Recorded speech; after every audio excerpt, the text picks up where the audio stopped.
सभी साथियों को आपके अपने YouTube channel Kaushik GS academy पर स्वागत करता हूं। अगर आप बिहार के नियोजित शिक्षक हैं और पिछले 5 क्लास को आपने मिस कर दिया है तो आप जरूर उस क्लास को जाकर देख लीजिए, क्योंकि बिहार सक्षमता परीक्षा में जितने भी टॉपिक से प्रश्न पूछे गए हैं उन सभी टॉपिक को 30 दिन के क्लास में हम कवर करने वाले हैं। आप अगर इस बार सक्षमता परीक्षा का एग्जाम दिए हैं और आपको ऐसा लगता है कि इस बार प्रश्नों का लेवल हाई था, आपकी उतनी अच्छी तैयारी नहीं थी, तो आप अभी से तैयारी स्टार्ट कर दीजिए नेक्स्ट अटेम्प्ट के लिए, क्योंकि जिस तरह के प्रश्न पूछे जा रहे हैं आपकी अच्छी तैयारी होना आवश्यक है। तो चलिए आज के क्लास स्टार्ट करते हैं। आज के क्लास में हम देखेंगे कि भारतीय संविधान से जितने भी प्रश्न पूछे गए हैं उन सभी टॉपिक को इस क्लास में कवर करेंगे। तो अगर आप अभी तक हमारे चैनल कौशिक जीएस एकेडमी पर नए हैं तो हमारे चैनल को सब्सक्राइब कर लीजिए। पहला प्रश्न है, राज्यसभा का पदेन अध्यक्ष कौन होता है? तो राज्यसभा का पदेन अध्यक्ष उपराष्ट्रपति होता है। कौन होता है? उपराष्ट्रपति। अगला प्रश्न है, राज्यसभा की बैठकों का सभापति कौन करता है? तो ये भी कौन करता है? उपराष्ट्रपति करता है। अगले प्रश्न की तरफ चलते हैं। अगला प्रश्न देख लीजिए कि उपराष्ट्रपति का चुनाव कैसे होता है? तो उपराष्ट्रपति का चुनाव अप्रत्यक्ष रूप से होता है। कैसे होता है? अप्रत्यक्ष रूप से। अगला प्रश्न है, उपराष्ट्रपति के चुनाव के हेतु कौन सा प्रणाली अपनाई जाती है? तो उपराष्ट्रपति के चुनाव के लिए एकल संक्रमणीय प्रणाली अपनाई जाती है। कई बार एग्जाम में पूछा गया है, एकल संक्रमणीय प्रणाली अपनाई जाती है। अगला प्रश्न है, उपराष्ट्रपति को पद व गोपनीयता की शपथ कौन दिलाता है? तो उपराष्ट्रपति को पद व गोपनीयता की शपथ राष्ट्रपति दिलाता है। कौन दिलाता है? राष्ट्रपति दिलाता है। अगला प्रश्न देख लीजिए कि राज्यसभा एक अस्थायी सदन है। क्यों? क्योंकि यह कभी भंग नहीं होता है। लोकसभा भंग होता है लेकिन राज्यसभा कभी भंग नहीं होता है, ये बात ध्यान रखिएगा आप। और इसके 1/3 सदस्य प्रति 2 वर्ष बाद सेवा निवृत्त हो जाते हैं। क्या हो जाते हैं? सेवा निवृत्त हो जाते हैं। आप देखते होंगे कि 5 वर्ष बाद क्या होता है कि लोकसभा भंग हो जाता है, लेकिन राज्यसभा कभी भंग नहीं होते। प्रत्येक 2 वर्ष बाद क्या होते हैं? 1/3 सदस्य क्या हो जाते हैं? सेवा निवृत्त हो जाते हैं। अगला प्रश्न है आपका, राज्यसभा के सदस्यों को नामित करने का अधिकार किसको है? तो राज्यसभा के सदस्यों को नामित करने का अधिकार है राष्ट्रपति को। किसे है? राष्ट्रपति को। अगला प्रश्न देख लीजिए, राज्यसभा की प्रथम महिला सचिव कौन थी? तो राज्यसभा की प्रथम महिला सचिव थी वीएस रामा देवी। कौन थी? वीएस रामा देवी। अगला प्रश्न है, राज्यसभा की पहली बाद गठन कब हुआ? तो राज्यसभा की पहली बाद गठन 3 अप्रैल 1952 ईस्वी में हुआ। अगला प्रश्न देख लीजिए आप कि राज्यसभा की प्रथम बैठक कब हुई? तो राज्यसभा की प्रथम बैठक जो हुई वह 13 मई 1952 को हुई। कब हुई? 13 मई 1952 को। अगला प्रश्न है, भारत में किसकी स्वीकृति के बिना कोई भी सरकारी खर्चा नहीं किया जा सकता है? तो संसद की स्वीकृति के बिना कोई भी सरकारी खर्चा नहीं किया जा सकता है। अगला प्रश्न है, राज्यसभा के सभापति की अनुपस्थिति में राज्यसभा का संचालन कौन करता है? तो राज्यसभा का संचालन उपराष्ट्रपति करता है। कौन करता है? उपराष्ट्रपति। अगला प्रश्न, राज्यसभा के द्विवार्षिक चुनावों को अधिसूचना कौन जारी करता है? तो ये अधिसूचना जारी करता है निर्वाचन आयोग। कौन करता है? निर्वाचन आयोग। अगला प्रश्न देख लीजिए कि केंद्रीय संसद राष्ट्रहित में राज्य सूची के विषयों पर कानून कब बना सकती है? तो ये कानून बना सकती है राज्यसभा में उपस्थित सदस्यों के 2/3 बहुमत होने पर। अगला प्रश्न है आपका, राज्यसभा की 2 बैठकों के मध्य समय अंतराल कितना होना चाहिए? तो राज्यसभा की 2 बैठकों के मध्य समय अंतराल अधिकतम 6 माह हो सकता है। कितना होना चाहिए? अधिकतम 6 माह। अगला प्रश्न है आपका कि किन राज्यों का राज्यसभा में प्रतिनिधित्व नहीं है? तो अंडमान निकोबार, चंडीगढ़, दादरा व नागर हवेली, लक्षद्वीप, दमन व द्वीप, इनका राज्यसभा में कोई भी प्रतिनिधित्व नहीं है। अगला प्रश्न है कि भारत के उपराष्ट्रपति का चुनाव कौन कराता है? तो भारत के उपराष्ट्रपति का चुनाव संसद के दोनों सदन में होता है। नेक्स्ट है, उपराष्ट्रपति अपना त्यागपत्र किसे दे सकता है? तो उपराष्ट्रपति को जब त्यागपत्र देना होगा तो वो राष्ट्रपति को दे सकता है। किसे दे सकता है? राष्ट्रपति को संबोधित करके दे सकता है। अगला प्रश्न है, उपराष्ट्रपति अपने मत का प्रयोग कब करता है? तो मतों के बराबर रहने की स्थिति में, जब निर्णय किसी तरफ न जाता हो तो उस टाइम उपराष्ट्रपति अपने मत का प्रयोग करता है। अगला प्रश्न है आपका कि भारत के प्रथम उपराष्ट्रपति कौन थे? तो भारत के प्रथम उपराष्ट्रपति सर्वपल्ली राधाकृष्णन थे। कौन थे? सर्वपल्ली राधाकृष्णन। अगला प्रश्न देख लीजिए कि कार्यकाल समाप्त होने से पहले उपराष्ट्रपति को हटाने का अधिकार किसको है? तो ये अधिकार संसद को है। किसको है? संसद को है। अगला प्रश्न है मोहम्मद हामिद अंसारी क्रम के हिसाब से कौन से उपराष्ट्रपति हैं? तो मोहम्मद हामिद अंसारी 12वें उपराष्ट्रपति थे। कौन से उपराष्ट्रपति थे? 12वें उपराष्ट्रपति थे। अगला प्रश्न देख लीजिए कि उपराष्ट्रपति के चुनाव में उम्मीदवार के नामांकन के लिए निर्वाचक मंडल में कम से कम कितने अनुमोदन आवश्यक है? तो कुल कितने अनुमोदन आवश्यक है? तो कम से कम 20 अनुमोदन होना चाहिए। अगला प्रश्न है आपका कि उपराष्ट्रपति के चुनाव संबंधी विवाद को कौन देखता है? तो राष्ट्रपति का विवाद हो या उपराष्ट्रपति का चुनाव संबंधी विवाद हो, दोनों को सर्वोच्च न्यायालय देखता है। कौन देखता है? सर्वोच्च न्यायालय। अगला प्रश्न देख लीजिए कि उपराष्ट्रपति का कार्यकाल कितना होता है? इसका कार्यकाल 5 वर्ष होता है। कितना होता है? 5 वर्ष। अगला प्रश्न है उपराष्ट्रपति को किसके समान वेतन मिलता है? तो उपराष्ट्रपति को लोकसभा अध्यक्ष के समान वेतन मिलता है। अगला प्रश्न है संविधान के किस अनुच्छेद में उपराष्ट्रपति का वर्णन है? तो संविधान के अनुच्छेद 63 में उपराष्ट्रपति का क्या है? वर्णन है। अगला प्रश्न है उपराष्ट्रपति किस सदन का सदस्य नहीं हो सकता है? तो उपराष्ट्रपति राज्यसभा का सदस्य नहीं होता है क्योंकि वो उपराष्ट्रपति होता है और राज्यसभा का पदेन सभापति होता है। अगला प्रश्न है भारत की कार्यपालिका का अध्यक्ष कौन होता है? तो भारत के कार्यपालिका का अध्यक्ष कौन होता है? राष्ट्रपति होता है। अगला प्रश्न देख लीजिए भारत के राष्ट्रपति की तुलना किस देश के सम्राट से की जाती है? तो ये ब्रिटेन के सम्राट से की जाती है। किस देश के सम्राट से? ब्रिटेन के सम्राट से। अगला प्रश्न है राष्ट्रपति पद्धति में समस्त कार्यपालिका की शक्तियां किस में निहित होती है? तो ये भी राष्ट्रपति में निहित होती है। किसमें निहित होती है? राष्ट्रपति में निहित होती है। अगला प्रश्न है भारतीय संविधान के अनुसार भारत का प्रथम नागरिक कौन होता है? ध्यान रखिएगा कि भारतीय संविधान के अनुसार भारत का प्रथम नागरिक कौन होता है? राष्ट्रपति होता है। कौन होता है? राष्ट्रपति होता है। अगला प्रश्न है फ्रेंड्स कि भारत की तीनों सेनाओं का सर्वोच्च सेनापति कौन होता है? तो भारत के तीनों सेनाओं का जो सर्वोच्च सेनापति होता है वो आपका राष्ट्रपति होता है। अगला प्रश्न है कि भारत के राष्ट्रपति के पद के लिए उम्मीदवार की न्यूनतम आयु कितनी होनी चाहिए? तो अगर आपको राष्ट्रपति बनना है तो कम से कम आपकी आयु कितनी होनी चाहिए? 35 वर्ष होनी चाहिए। अगला प्रश्न है राष्ट्रपति का चुनाव किस पद्धति द्वारा होता है? तो राष्ट्रपति का चुनाव समानुपातिक प्रतिनिधित्व एवं एकल संक्रमणीय प्रणाली द्वारा होता है। अगला प्रश्न है आपका कि भारत के राष्ट्रपति का चुनाव कौन संचालित कराता है? तो भारत के राष्ट्रपति का चुनाव निर्वाचन आयोग क्या कराता है? संचालित करता है। अगला प्रश्न है राष्ट्रपति चुनाव संबंधी मामले कहाँ भेजे जाते हैं? तो ये चुनाव संबंधी मामले उच्चतम न्यायालय में भेजे जाते हैं। अगला है भारत के राष्ट्रपति का चुनाव कितने वर्षों के लिए होता है? तो भारत के राष्ट्रपति का चुनाव 5 वर्ष के लिए होता है। अगला प्रश्न है कि राष्ट्रपति को उनके पद से कैसे हटाया जा सकता है? तो संसद द्वारा महाभियोग चलाकर क्या किया जा सकता है? हटाया जा सकता है। अगला प्रश्न है आपका कि राष्ट्रपति पर महाभियोग किस आधार पर लगाया जाता है? तो राष्ट्रपति पर महाभियोग संविधान का अतिक्रमण करने पर क्या किया जा सकता है? लगाया जा सकता है। अगला प्रश्न है भारत के राष्ट्रपति को पद एवं गोपनीयता की शपथ कौन दिलाता है? तो भारत के राष्ट्रपति को पद एवं गोपनीयता की शपथ भारत का मुख्य न्यायाधीश दिलाता है। अगला प्रश्न है आपका कि संविधान के किस अनुच्छेद के अंतर्गत राष्ट्रपति मुख्य न्यायाधीश के समक्ष शपथ ग्रहण करता है? तो ये रिलेटेड है अनुच्छेद 60 से। किससे रिलेटेड है? अनुच्छेद 60 में कहा गया है। अगला प्रश्न देख लीजिए राष्ट्रपति अपना त्यागपत्र किसे सौंपता है? तो राष्ट्रपति अपना त्यागपत्र उपराष्ट्रपति को सौंपता है। अगला प्रश्न राष्ट्रपति के त्यागपत्र की सूचना उपराष्ट्रपति किसे देता है? तो ये देता है लोकसभा अध्यक्ष को। किसे देता है? लोकसभा अध्यक्ष को।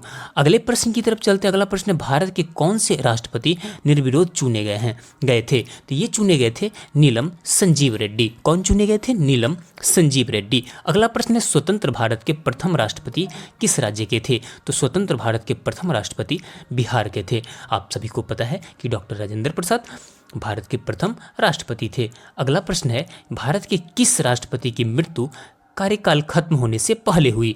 तो कार्यकाल खत्म होने से पहले डॉक्टर जाकिर हुसैन की मृत्यु हो गई थी। अगला प्रश्न देख लीजिए कि भारत का राष्ट्रपति किसकी नियुक्ति नहीं करता है। तो भारत का राष्ट्रपति उपराष्ट्रपति की नियुक्ति नहीं करता है। अगला प्रश्न है वित्त बिल के लिए किसकी स्वीकृति आवश्यक है। तो राष्ट्रपति की स्वीकृति क्या है, आवश्यक है।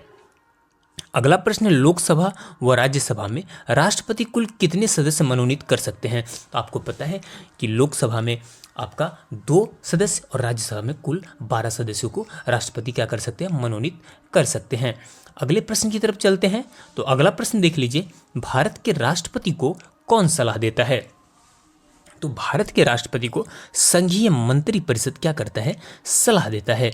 अगला प्रश्न है कौन सा व्यक्ति कार्यवाहक राष्ट्रपति तथा उच्चतम न्यायालय के मुख्य न्यायाधीश रहे हैं। तो ये एम हिदायतुल्ला रहे हैं। अगला प्रश्न है आपका कि किस विधेयक को राष्ट्रपति पुनर्विचार के लिए नहीं लौटाता है। तो धन विधेयक को राष्ट्रपति पुनर्विचार के लिए नहीं लौटाता है।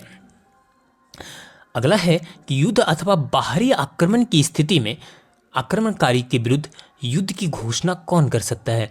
जब कोई बाहरी आक्रमण हो जाए, जब किसी देशों से युद्ध हो जाए, तो ऐसी स्थिति में जो है युद्ध की घोषणा राष्ट्रपति ही करता है। कौन करता है, राष्ट्रपति ही करता है। अगला प्रश्न है आपका किसी व्यक्ति को दोषी पाए जाने पर कौन उसे क्षमादान दे सकता है। तो राष्ट्रपति ही क्या कर सकता है, क्षमादान दे सकता है। आप अक्सर सुनते होंगे कि क्षमादान हर साल मामला ये उठता है। भारत के राष्ट्रपति ने किस मामले में वीटो शक्ति का प्रयोग किया था। तो भारतीय डाकघर अधिनियम के मामले में भारतीय राष्ट्रपति ने वीटो अपना उपयोग किया था। अगला प्रश्न है कि भारत के राष्ट्रपति व उपराष्ट्रपति की अनुपस्थिति में कार्यभार कौन ग्रहण करता है। तो ये ग्रहण करता है सर्वोच्च न्यायालय के मुख्य न्यायाधीश। कौन ग्रहण करता है, सर्वोच्च न्यायालय के मुख्य न्यायाधीश। अगला प्रश्न देख लीजिए कि अध्यादेश जारी का अधिकार राष्ट्रपति का कौन सा अधिकार है। तो ये विधायी अधिकार है। कौन सी अधिकार है, विधायी अधिकार है। अगला प्रश्न है कि भारत का राष्ट्रपति किसके द्वारा चुना जाता है। तो भारत के राष्ट्रपति संसद व विधानसभा सदस्यों द्वारा क्या होता है, चुना जाता है। नेक्स्ट क्वेश्चन है श्रीमती प्रतिभा पाटिल भारतीय गणतंत्र में कौन सी राष्ट्रपति बनी थी। ये 12वीं राष्ट्रपति बनी थी। कौन सी बनी थी, 12वीं बनी थी। अगला प्रश्न है कौन से राष्ट्रपति 2 बार राष्ट्रपति बन चुके हैं, चुने गए हैं। तो ये है डॉक्टर राजेंद्र प्रसाद, भारत के प्रथम राष्ट्रपति डॉक्टर राजेंद्र प्रसाद। अगला प्रश्न है किस भौगोलिक क्षेत्र को अनुसूचित क्षेत्र घोषित करने का अधिकार किसको है। तो किसी भौगोलिक क्षेत्र को अनुसूचित क्षेत्र घोषित करने का अधिकार केवल और केवल राष्ट्रपति के पास है। अगला प्रश्न है भारत का संवैधानिक अध्यक्ष कौन होता है। आप सभी को पता है ये राष्ट्रपति होता है। नेक्स्ट है कि भारत के प्रथम राष्ट्रपति डॉक्टर राजेंद्र प्रसाद चुनाव कैसे हुआ। तो ये संविधान सभा द्वारा ये क्या हुए थे, चुने गए थे। अगला प्रश्न है भारत की संघीय व्यवस्थापिका को किस नाम से जाना जाता है। तो इसे संसद के नाम से जाना जाता है। नेक्स्ट है भारतीय संसद का निर्माण कैसे होता है। तो भारतीय संसद का निर्माण लोकसभा, राज्यसभा और राष्ट्रपति तीनों भारतीय संसद के अंग होते हैं। अगला प्रश्न है आपका संसद के कितने सदन हैं। तो संसद के कुल 2 सदन हैं। संसद के किस सदन को प्रतिनिधि सभा कहा जाता है। तो लोकसभा को प्रतिनिधि सभा कहा जाता है। अगला प्रश्न है आपका संसद का अस्थायी सदन कौन सा है। तो अस्थायी सदन राज्यसभा है। अस्थायी सदन की बात करें तो वो कौन सा है, लोकसभा है। भारतीय संसद का तीसरा अंग कौन सा है। तो वो राष्ट्रपति है। संसद के 2 क्रमिक अधिवेशनों के मध्य कितना समय अंतराल होता है। तो आपका ये 6 महीना हो सकता है। अगला प्रश्न है आपका भारतीय संसद को कौन भंग कर सकता है। तो भारतीय संसद को राष्ट्रपति क्या कर सकता है, भंग कर सकता है। भारतीय संसद की संप्रभुता किससे प्रतिबंधित है। तो ये न्याय समीक्षा से प्रतिबंधित है। अगला प्रश्न है आपका कि भारतीय संसद की दोनों की संयुक्त बैठक किस संबंध में होती है। तो ये साधारण विधेयक से रिलेटेड होती है। अगला प्रश्न देख लीजिए साधारण विधेयक से संबंधित गतिरोध को दूर करने के लिए संसद के दोनों सदनों की संयुक्त बैठक कौन बुलाता है। तो ये राष्ट्रपति बुलाता है। कौन बुलाता है, राष्ट्रपति। अगला प्रश्न है स्वतंत्र भारत में अब तक कितनी बार संयुक्त अधिवेशन हो चुके हैं। तो 4 बार संयुक्त अधिवेशन हो चुके हैं। अगला प्रश्न है आपका कि क्या राष्ट्रपति या उपराष्ट्रपति कभी संयुक्त अधिवेशनों की अध्यक्षता करता है। ये कभी नहीं करता है। क्या करता है, कभी नहीं करते हैं। अगला प्रश्न है कि एक वर्ष में कम से कम कितनी बार संसद की बैठक होना आवश्यक है? तो कम से कम 2 बार संसद की बैठक होना आवश्यक है। अगला प्रश्न देख लीजिए कि संसद के दोनों सदनों की संयुक्त अधिवेशनों की अध्यक्षता कौन करता है? ये लोकसभा अध्यक्ष करते हैं। कौन करते हैं? लोकसभा अध्यक्ष। अगला प्रश्न, संसद के दोनों सदनों का सत्रावसान कौन करता है? तो ये राष्ट्रपति करते हैं। कौन करता है? राष्ट्रपति। ये दोनों प्रश्न भी आइए, याद रखिएगा। अगला प्रश्न, संसदीय प्रणाली की कौन सी प्रथा भारत की देन है? ये शून्यकाल भारत की देन है। आपको बता दूं कि शून्यकाल की कोई चर्चा हमारे भारतीय संविधान में नहीं है। अगला प्रश्न है, संसद की कार्यवाही में प्रथम विषय कौन सा होता है? ये प्रश्नकाल प्रथम विषय होता है। नेक्स्ट है, किसी विधेयक को संसद में दोनों सदनों द्वारा अलग अलग विशेष बहुमत से पारित करना आवश्यक है। ये संविधान संशोधन विधेयक। किस विधेयक को? संविधान संशोधन विधेयक को। अगला प्रश्न है, संसदों के वेतन का निर्माण कौन करता है? तो ये संसद ही करता है। संसदीय प्रणाली वाली सरकार को अन्य किस नाम से जाना जाता है? जो संघीय सरकार के नाम से जाना जाता है। अगला प्रश्न है आपका, संविधान लागू होने के बाद सर्वप्रथम त्रिशंकु संसद का गठन कब हुआ? तो ये 1989 में हुआ। अस्थायी संसद का भारत में कब तक रही है? तो अस्थायी संसद भारत में 17 अप्रैल 1952 तक रही है। कब तक? 17 अप्रैल 1952 तक। अगला प्रश्न है, संसद भवन पार्लियामेंट हाउस का उद्घाटन कब हुआ? तो ये 1927 में पहली बार पार्लियामेंट हाउस का उद्घाटन हुआ था।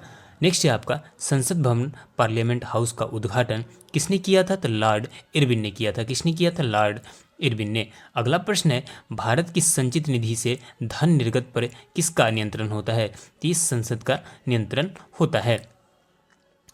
अगला प्रश्न है, भारत की संचित निधि से धन निर्गम पर किसका नियंत्रण है? तो ये भी संसद का नियंत्रण है।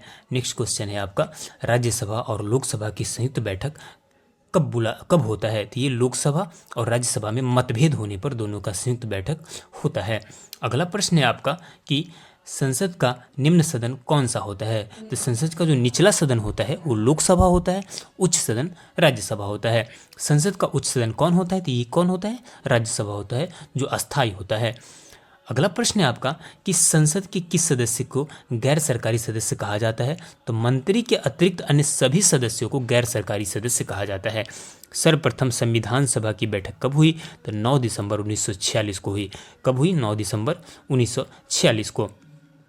अगला प्रश्न देख लीजिए, संविधान सभा का अस्थायी अध्यक्ष किसे नियुक्त किया गया? तो ये डॉक्टर सच्चिदानंद सिन्हा थे। प्रारूप समिति के अध्यक्ष किसे बनाया गया? तो डॉक्टर भीमराव अंबेडकर को। किसे बनाया गया? डॉक्टर भीमराव अंबेडकर को। अगला प्रश्न है कि भारतीय संविधान को कब अंगीकार किया गया? तो 26 नवंबर 1949 को भारतीय संविधान को अंगीकार कर लिया गया था। नेक्स्ट है, भारत का संविधान भारत को किस रूप में वर्णित करता है? तो भारत का संविधान भारत को राज्यों के संघ के रूप में क्या करता है? वर्णित करता है। अगला प्रश्न है आपका कि भारतीय संविधान के अनुसार राजनीतिक शक्ति का आधार क्या है? तो भारत की जनता ही राजनीतिक शक्ति का क्या है? आधार है। अगला प्रश्न है आपका, भारत का संविधान भारत के लिए किस प्रकार की सरकार की व्यवस्था करता है? ये संसदीय व्यवस्था करता है। नेक्स्ट है, भारतीय गणराज्य का संवैधानिक अध्यक्ष कौन होता है? तो ये राष्ट्रपति होते हैं। कौन होते हैं? भारत के राष्ट्रपति। अगला प्रश्न है, संविधान में वर्णित मौलिक अधिकारों की रक्षा कौन करता है? ये सर्वोच्च न्यायालय करता है। कौन करता है? सर्वोच्च न्यायालय। नेक्स्ट है, मिनी कॉन्स्टिट्यूशन किसे कहा जाता है? तो 42वें संविधान संशोधन को मिनी कॉन्स्टिट्यूशन कहा जाता है। अगला प्रश्न देख लीजिए, संविधान का रक्षक किसे बनाया गया है? तो संविधान का रक्षक उच्चतम न्यायालय को बनाया गया है। अगला प्रश्न, संविधान की आत्मा किसे कहा गया है? तो संविधान की आत्मा प्रस्तावना को कहा जाता है। किसे कहा जाता है? संविधान के प्रस्तावना को। अगला प्रश्न, भाषा के आधार पर पहला कौन सा राज्य गठित किया गया? तो आंध्र प्रदेश। कौन? आंध्र प्रदेश। दादरा और नागर हवेली भारत में शामिल करने से पूर्व किसके उपनिवेश थे? तो ये पुर्तगाल के उपनिवेश थे। किसके? पुर्तगाल के। अगला प्रश्न है कि विदेशी नागरिकों को भारत की नागरिकता प्रदान करने की आवश्यक शर्त क्या है? तो ये 10 वर्ष तक भारत में निवास करेंगे तभी उन्हें भारत की नागरिकता मिलेगी। अगला प्रश्न है, भारत में किस राज्य के लोगों को दोहरी नागरिकता प्राप्त है? तो जम्मू कश्मीर के लोगों को दोहरी नागरिकता प्राप्त था, लेकिन अब वो क्या हो गया? समाप्त हो गया है। अगला प्रश्न, मौलिक अधिकार कितने हैं? तो मौलिक अधिकार कुल 6 हैं। पहले 7 थे। संपत्ति के अधिकार को मौलिक अधिकार से क्या कर दिया गया है? हटा दिया गया है। अगला प्रश्न, संविधान में कितने मूल कर्तव्यों का उल्लेख किया गया है? तो संविधान में कुल मूल जो मौलिक कर्तव्य है उसकी संख्या कितना है? 11 है। कितना है? 11 है। अगला प्रश्न देख लीजिए, कि संघीय कार्यपालिका की शक्ति किसमें निहित है? तो ये राष्ट्रपति में निहित है। राष्ट्रपति और उपराष्ट्रपति के चुनाव संबंधी विवाद कौन सुलझाता है? तो ये सर्वोच्च न्यायालय सुलझाता है। अगला प्रश्न है आपका कि राष्ट्रपति के चुनाव में कौन भाग लेता है? तो राष्ट्रपति के चुनाव में संसद और राज्य विधानसभाओं के सदस्य क्या करते हैं? भाग लेते हैं। नेक्स्ट क्वेश्चन है, भारत का सर्वोच्च सेनापति कौन होता है? तो भारत का सर्वोच्च सेनापति राष्ट्रपति होता है। कौन होता है? राष्ट्रपति होता है। अगला प्रश्न है आपका, संसद की स्वीकृति के पश्चात राष्ट्रपति शासन कितने दिन प्रभावी रहता है? ये 6 माह प्रभावी रहता है। अगला प्रश्न है, सर्वप्रथम पंचायती राज व्यवस्था को किस राज्य में लागू किया गया? तो सर्वप्रथम पंचायती राज व्यवस्था को राजस्थान के नागौर में 2 अक्टूबर 1959 को लागू किया गया। अगला प्रश्न देख लीजिए, भारत में कितने राज्य व केंद्र शासित प्रदेश है? तो भारत में कुल 29 राज्य व 7 केंद्र शासित प्रदेश हैं। अगला प्रश्न है आपका कि जनहित याचिका किस न्यायालय में दायर की जा सकती है? तो जनहित याचिका उच्चतम न्यायालय और उच्च न्यायालय दोनों में दायर की जा सकती है। अगला प्रश्न है, भारत में मताधिकार के लिए कितनी आयु सीमा निर्धारित की गई है? तो भारत में मताधिकार के लिए 18 वर्ष की सीमा आयु निर्धारित की गई है। अगला प्रश्न है आपका, भारतीय संघ की राजभाषा क्या है? तो भारतीय संघ की राजभाषा है हिंदी। क्या है भारतीय संघ की राजभाषा? हिंदी है। अगले प्रश्न की तरफ चलते हैं। तो अगला प्रश्न है आपका कि भारतीय संविधान का निर्माण एक संविधान सभा द्वारा कितने दिन में किया गया था? तो इसका निर्माण 2 वर्ष 11 महीने 18 दिन में किया गया था। विश्व का सबसे लंबा लिखित संविधान किस देश का है? तो विश्व का सबसे लंबा लिखित संविधान भारतीय संविधान है। अगला प्रश्न है आपका, संविधान में प्रथम संशोधन कब हुआ था? तो प्रथम संशोधन 1951 ईस्वी में हुआ था। अगला प्रश्न है, भारत का पहला आम बजट 1952 में किसने प्रस्तुत किया? ये किया था पीके सन्मुखम शेट्टी ने। अगले प्रश्न की तरफ चलते हैं। अगला प्रश्न है कि भारतीय संविधान में किस अनुच्छेद को संविधान की आत्मा के नाम से जाना जाता है? तो अनुच्छेद 32 को संविधान की आत्मा के नाम से जाना जाता है। अगला प्रश्न है, प्रधानमंत्री का सचिवालय किसके अधीन होता है? ये गृह मंत्रालय के अधीन होता है। अगला प्रश्न है आपका कि भारत का मैग्ना कार्टा संविधान के किस भाग को कहा जाता है? तो ये भाग 3 को भारतीय संविधान का मैग्ना कार्टा कहा जाता है। जब भारत स्वतंत्र हुआ उस समय ब्रिटेन के प्रधानमंत्री कौन थे और किस पार्टी की सरकार थी? तो प्रधानमंत्री थे क्लीमेंट एटली और उस समय लेबर पार्टी की सरकार थी। अगला प्रश्न है, संसद के 3 सत्र कौन कौन से होते हैं? तो 3 सत्र बजट सत्र, मानसून सत्र और शीतकालीन सत्र, ये तीनों संसद के सत्र हैं। अगला है, 2 बार राष्ट्रपति निर्वाचित होने वाले भारत के प्रथम राष्ट्रपति कौन थे? तो ये थे डॉक्टर राजेंद्र प्रसाद। कौन थे? डॉक्टर राजेंद्र प्रसाद।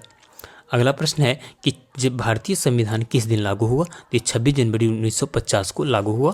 राष्ट्रपति का अभिभाषण कौन तैयार करता है? तो राष्ट्रपति का अभिभाषण केंद्रीय मंत्रिमंडल तैयार करता है। अगला प्रश्न, कौन ऐसे राष्ट्रपति निर्वाचित हुए थे जिन्होंने कांग्रेस का अस्पष्ट बहुमत होते हुए भी निर्दलीय उम्मीदवार के रूप में चुनाव में सफलता प्राप्त की थी? तो वे थे बीबी गिरी। कौन थे? बीबी गिरी। अगला प्रश्न है, ऐसे राष्ट्रपति जो एक बार चुनाव में पराजित हुए तथा बाद में निर्विरोध निर्वाचित हुए तो वे थे नीलम संजीव रेड्डी। कौन थे? नीलम संजीव रेड्डी। अगला प्रश्न है कि भारत के कौन कौन राष्ट्रपति पूर्व में उपराष्ट्रपति पद पर नहीं रहे थे? तो डॉक्टर राजेंद्र प्रसाद, फखरुद्दीन अली अहमद, नीलम संजीव रेड्डी, ज्ञानी जैल सिंह, ये सभी पूर्व में उपराष्ट्रपति नहीं रहे थे। अगला प्रश्न है आपका कि भारत के प्रथम दलित वर्ग के राष्ट्रपति कौन थे? तो वो थे डॉक्टर के.आर. नारायण। कौन थे? Doctor KR. नारायण। नेक्स्ट है, अब तक कितनी बार राष्ट्रीय आपातकाल की उद्घोषणा राष्ट्रपति ने की है? तो 3 बार की, 1962, 1971, 1975 में। अगला प्रश्न है आपका कि भारत के प्रथम राष्ट्रपति तथा उपराष्ट्रपति कौन थे? तो आप सभी को पता है कि प्रथम राष्ट्रपति डॉक्टर राजेंद्र प्रसाद, प्रथम उपराष्ट्रपति सर्वपल्ली राधाकृष्णन थे। अगला है, किस देश में राष्ट्रपति केवल 1 वर्ष के लिए चुना जाता है? तो स्विट्जरलैंड में। किस देश में? स्विट्जरलैंड में। अगला प्रश्न है, भारत के प्रथम प्रधानमंत्री कौन थे? तो वो थे जवाहरलाल नेहरू। कौन थे? जवाहरलाल नेहरू। नेक्स्ट है, भारत के प्रथम उप प्रधानमंत्री कौन थे? ये थे सरदार वल्लभ भाई पटेल। कौन थे? सरदार वल्लभ भाई पटेल। अगला प्रश्न है आपका कि योजना आयोग का पदेन अध्यक्ष कौन होता है? जो अभी नीति आयोग है तो वो प्रधानमंत्री होते हैं। भारत में प्रथम गैर कांग्रेसी प्रधानमंत्री कौन बने? ये मोरारजी देसाई बने थे। कौन बने थे? मोरारजी देसाई। अगला प्रश्न है आपका कि किस प्रधानमंत्री की मृत्यु उनके कार्यकाल के दौरान हुई थी? जवाहरलाल नेहरू, लाल बहादुर शास्त्री, इंदिरा गांधी, इन सभी की मृत्यु उनके कार्यकाल के दौरान ही हुई थी। अगला प्रश्न देख लीजिए कि 2 बार कार्यवाहक प्रधानमंत्री के रूप में किससे कार्य किया है? तो ये कार्य किया है गुलजारीलाल नंदा ने। नेक्स्ट है प्रधानमंत्री पद पर सबसे कम समय के लिए कौन आसीन रहे हैं? तो ये रहे हैं चौधरी चरण सिंह। कौन रहे हैं? चौधरी चरण सिंह। अगला प्रश्न है सबसे कम उम्र और सबसे अधिक उम्र में भारत के प्रधानमंत्री का पद क्रम से किसने संभाला? तो सबसे कम उम्र में राजीव गांधी और मोरारजी देसाई सबसे अधिक उम्र के प्रधानमंत्री बने हैं। अगला प्रश्न है मूल अधिकारों को सर्वप्रथम किस देश में मान्यता दी गई थी? तो मूल अधिकार को सर्वप्रथम संयुक्त राज्य अमेरिका में मान्यता दी गई थी और भारतीय संविधान में वहीं से मौलिक अधिकार लिया गया है। अगला प्रश्न देख लीजिए कि अगला है डॉक्टर बी.आर. अम्बेडकर ने संविधान के किस भाग को सबसे अधिक अलौकिक भाग कहा है? ये भाग 3 को कहा है। कितने भाग को? भाग 3 को।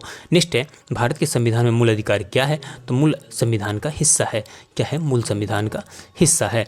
अगला प्रश्न है आपका कि मौलिक अधिकारों का निलंबन कौन कर सकता है? तो ये राष्ट्रपति कर सकता है। नेक्स्ट है मौलिक अधिकारों के बारे में सुनवाई करने का अधिकार किसको है? तो सर्वोच्च न्यायालय को है। किसके? सर्वोच्च न्यायालय को।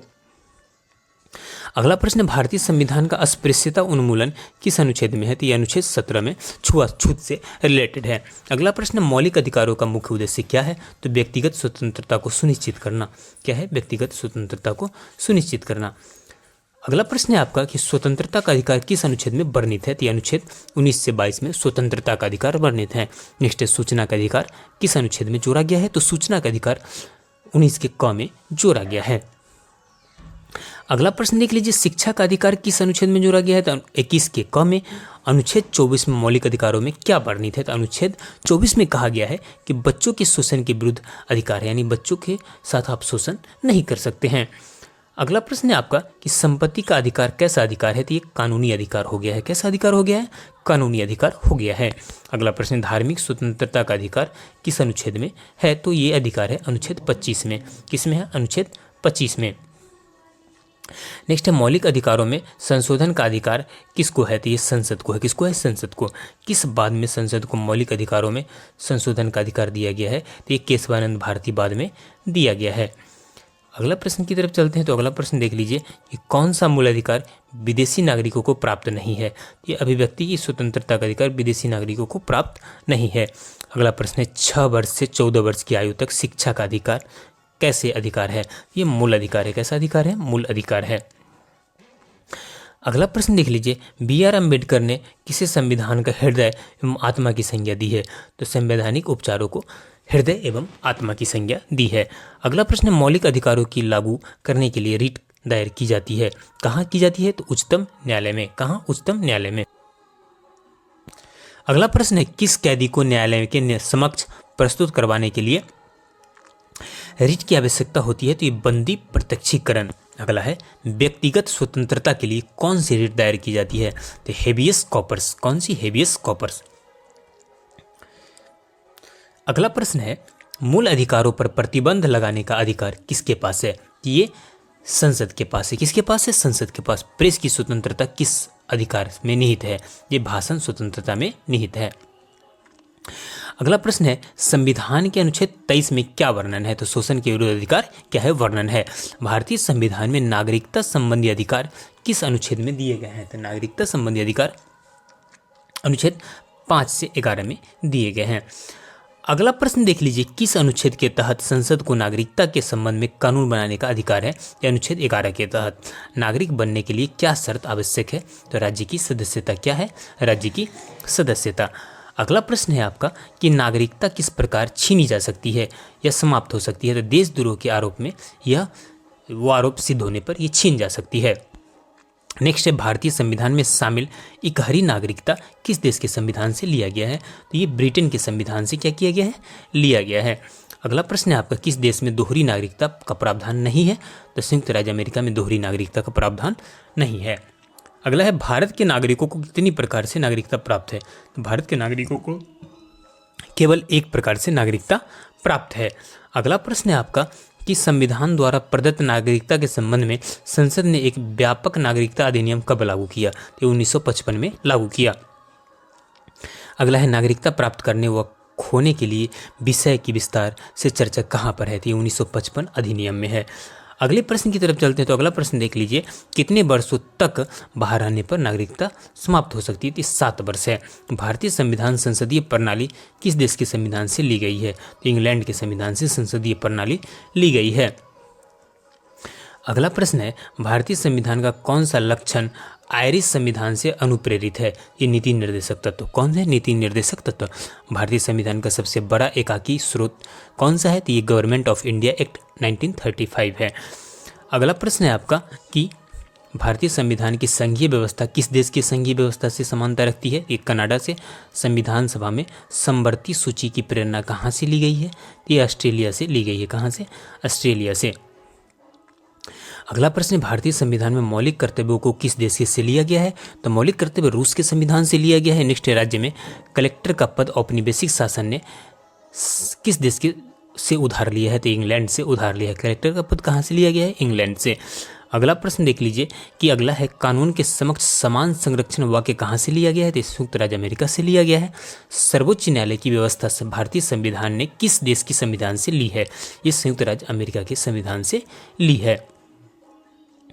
अगला प्रश्न है कि भारतीय संविधान की संशोधन प्रक्रिया किस देश के संविधान से ली गई है? तो संशोधन प्रक्रिया दक्षिण अफ्रीका के संविधान से ली गई है। नेक्स्ट, विधि के समक्ष समता कहाँ से ली गई है? तो ये इंग्लैंड से ली गई है। कहाँ से ली गई है? ये सभी संविधान के स्रोत हैं जो अलग अलग देशों के संविधान से लिया गया है। अगला है, वह संवैधानिक दस्तावेज कौन सा है जिसका भारतीय संविधान को तैयार करने में गहरा प्रभाव पड़ा? यह है भारत सरकार अधिनियम 1935। भारत के राष्ट्रपति की आपातकालीन शक्तियां किस देश से ली गई है? तो ये ली गई जर्मनी के बीमार संविधान से। कहाँ से ली गई? जर्मनी के बीमार संविधान से। अगला प्रश्न है कि भारत के संविधान में मूल अधिकार किस देश के संविधान से प्रेरित है? तो मूल अधिकार संयुक्त के बीमार संविधान से प्रेरित है। यानी ये आपका संयुक्त राज्य अमेरिका के संविधान से प्रेरित है। संविधान में कानून द्वारा स्थापित शब्दावली किस देश के संविधान से ली गई है? तो संयुक्त राज्य अमेरिका के संविधान से ये भी लिया गया है। इस तरह से आज का क्लास यहीं समाप्त हुआ। कल की क्लास में फिर से मिलते हैं। तब तक के लिए जय हिंद।